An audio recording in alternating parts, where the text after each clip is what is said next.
This voice changed my life. It was a quiet evening when Linda Ronstadt sat down for an interview, a soft smile on her face. She had sung for millions, won Grammys, filled stadiums, and broken records. But today, she wasn't going to talk about herself. She was ready to open up about something personal, the 6 musicians who truly shaped her life. And as she started talking, her eyes lit up. "Each one of them gave me something I carry with me to this day," she said. And just like that, the story began. Her first love? Buddy Holly. Linda was just a teenager when she first heard Buddy Holly sing. The song was Every Day, and it played on a dusty old radio in her family's kitchen. She froze. There was something haunting, something pure about his voice. He sounded like no one else, she recalled. There was innocence in his voice, but also a kind of strength. "I wanted to sing like that." She would later say that Holly's short-lived career made her realize something. Music doesn't wait. You grab the moment while it's there. That urgency stayed with her for life. She never wasted a song. She sang every word like it might be the last. But it wasn't just the sound. It was the soul. Buddy Holly made her believe that music could come from anywhere, even from a quiet kid in Tucson, Arizona, like her. Years later, when she sang That'll Be the Day on stage, she didn't do it to impress anyone. She did it for Buddy. And that was just the beginning. Because the next name on her list shocked everyone. "He wasn't just a Beatle to me. People think I loved Paul McCartney," Linda laughed. "I liked Paul, sure. But John Lennon. John was the one who got to me. It wasn't his fame. It wasn't the Beatlemania. It was the honesty. When I heard In My Life, I sat on my bedroom floor and cried," she said. John Lennon had the courage to put raw emotion into his songs. He wasn't trying to be perfect. He was just being real.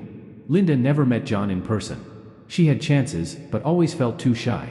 She said she didn't want to meet him as a fan. She wanted to remember him through his music. She admired how he could be gentle in one moment and angry in the next. That contrast inspired her own singing. Her voice could go from sweet and soft to fierce and bold, all in one song. That was Lennon's influence. But it wasn't just his music. It was what he stood for. Peace. Rebellion. Truth. Linda said, "When I saw him take a stand against war, when I saw him grow his hair and lie in a bed with Yoko just to talk about peace, I thought, wow, he's not just a musician. He's a message." And that message stuck with her.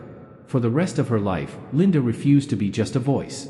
She became an advocate, an activist, and a fighter, just like John. And now, halfway through her list, the name she dropped next sent a hush over the room. Because it was someone most people never knew she even listened to. Someone unexpected. And someone who changed her path forever. Linda leaned back and smiled. "Now this one might surprise you," she said. The third musician she loved the most? Dolly Parton. Yes, the country icon with the big hair, big voice, and even bigger heart. But to Linda, Dolly was more than a legend. She was a songwriter who spoke the truth. "When I heard Coat of Many Colors, I felt like someone had reached into my childhood and written it down in a song," Linda said. They came from 2 different worlds, Dolly from the Smoky Mountains, Linda from the desert of Tucson. But their roots ran deep in family, tradition, and hardship. That's what connected them.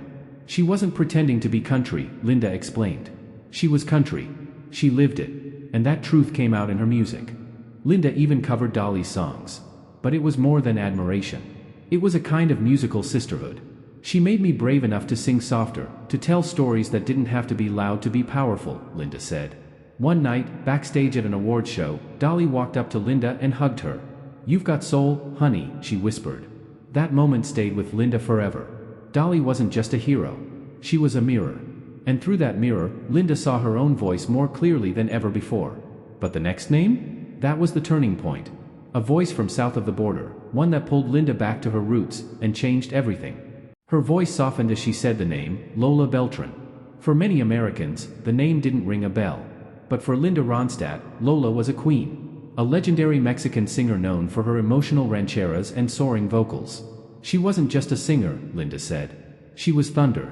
She was fire. As a child, Linda's father played Lola's records around the house. Those songs, full of heartbreak, honor, and passion, were part of her earliest memories. "I didn't understand all the words," she laughed. "But I felt every one of them." Years later, Linda released her own Spanish-language albums, Canciones de mi Padre and Más Canciones, which became some of the best-selling non-English albums in American history. People were shocked. Why would a rock star sing mariachi? But to Linda, it wasn't a detour. It was a return home. "Lola gave me permission to explore that part of myself," she said. To sing for my father. For my heritage. And when she stepped on stage wearing a traditional Mexican dress, singing La Cigarra with a full mariachi band, it wasn't a performance. It was a tribute. To Lola. To her roots. To a voice that shaped her soul. But as powerful as that was, there was one more name. And it was the one that broke her heart? Linda paused for a long moment before saying his name. Frank Sinatra. It wasn't just respect, it was reverence. He didn't just sing songs, she said quietly. He lived them. He felt them before you even heard the first note. Linda had admired Sinatra since she was a child. But it wasn't until she grew older that she truly understood his gift. He could bend a lyric, stretch a phrase, and make it feel like it was meant just for you, she said. That's magic.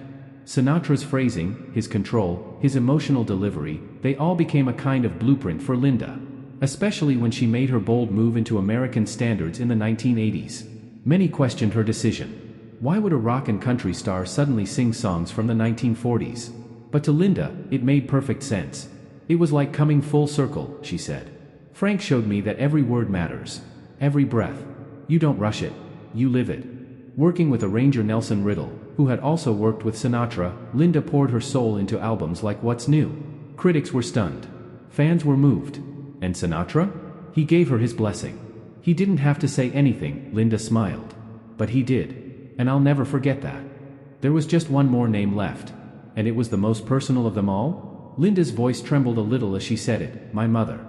Yes, the final person on her list wasn't a world-famous artist. She wasn't on the radio. She didn't sell out shows. But to Linda, her mother was the first musician she ever loved. She used to hum while brushing my hair, Linda said. Soft Spanish lullabies or old hymns. And even though her voice was quiet, it was filled with feeling. It was her mother who first introduced her to harmonies. Her mother who sat at the piano late at night. Her mother who told her, sing from the heart, Majida. That's the only place the real music lives. Linda said she never forgot that advice. Even when she stood under stadium lights. Even when she recorded hit after hit. Even when her voice left her, due to Parkinson's, and all she had left was silence, her mother's songs still lived in her memory.